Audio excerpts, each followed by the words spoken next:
Welcome back, ladies and gentlemen. I can't believe it. HMV Records is open. And on top of that, I've just seen Brian. Brian, it's amazing to see HMV Record Shop is back, reopened. Frank, if you have a look here, this is a legendary store. A lot of rock and roll history happened here. It opened 2 weeks ago. 2 weeks ago? Yep. And the grand opening of this store was actually 1921. This is the flagship store of HMV. It's so good to see it open again. There were HMV shops all over the country, but this was the main one. I heard there's a bit of Beatles rock and roll history hidden here. There is, Frank. Very, very important site where Brian Epstein, the Beatles manager, arrived. He knew the manager of the store, a man called Bob Boast. He'd met him at a convention a few months before, but he'd been trying for 10 months to get the Beatles a deal. He couldn't get a deal anywhere. People were laughing at him, including Decca and various other record companies. Finally, in the April 1962, he came here and he met Bob Boast, and Bob Boast was very impressed with the tapes. He then sent him up to the next floor where Jim Foy was there, who cut all the records.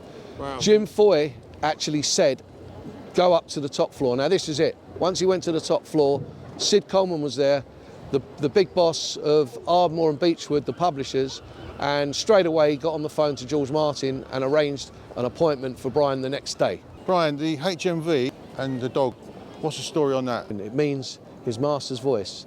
Now this was formed, the company was formed in 1901 by the Gramophone Company Limited, and the dog Nipper was taken from a famous painting by an artist called Francis Barraud. It's freezing cold here, it's Oxford Street.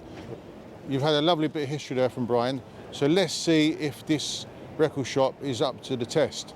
I'm going to go over there now and pick out my favourite Beatles album, Abbey Road. Let's take a look.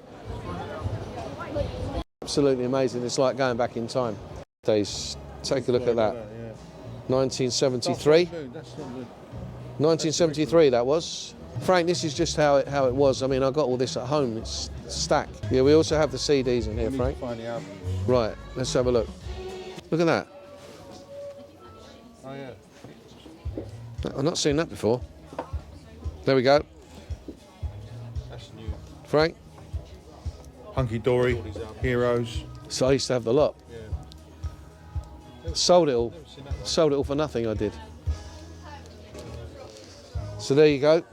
There you go, Frank. There's the iconic Abbey Road. Yeah, they got it. The story on this, Frank, John is the preacher man, or the religious man at the front. Ringo is the undertaker. Paul is dead, as you can see. His feet barefooted, cigarette in the right hand. Supposed to be a Paul McCartney look-alike called William Campbell. And there is George Harrison, the gravedigger, bringing up the rear. The number plate on the car. Number plate on the car you can see is LMW 281F. Linda McCartney weeps. Some people say Linda McCartney widowed if Paul would have lived till 28. And a lot of people say the crossing's moved. It hasn't moved. Look at this, look at the album covers in them days, look. Yeah. Got the album cover, artwork, plus it tells a story. Yeah. It's what you don't get now. Remember, it was a hot day that day on August the 8th. Out of step with the other. He's out of step. Be a sign of mourning in Sicily. That's correct. His step, you're quite right, actually. His feet around the other way, his legs around the other way, but this was take 5 of 6 takes. And the reason this was picked is because the legs were all in unison. Remember, obviously, Paul's around the other way. I'll get you now. The guy by the police van, he's well known. His name was Paul Cole, Frank. Yeah. If I remember rightly, his name was Paul Cole. His wife was actually a music teacher, and it was only when she went to play the album on the piano that she saw her husband standing there, so the story goes. They were just visiting at the time, and she'd gone off somewhere and left him there. That's the story there. Shopping. There you go. They've got them all. London to Paris, 1964. They've got some great stuff. Brilliant, isn't it? Absolutely fabulous, Frank. We're going back in time. Yeah, definitely. Now it's amazing. Everything's online. It's horrible. Yeah. You should get the album. You know, the nice covers, the lyrics. Right. I listened to the long version. Love Is Like Oxygen.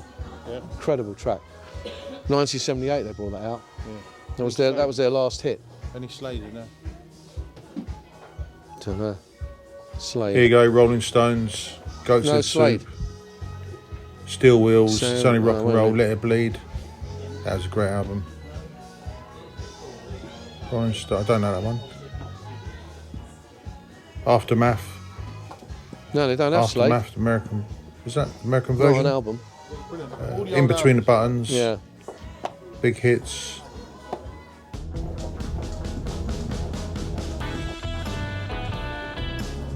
Here he comes, another happy customer with his CDs and his records.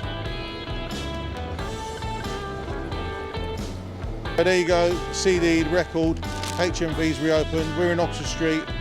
I wonder if this shop's going to last, because a lot of us ain't got CD players or record players. But maybe the young generation will pick up where we left off.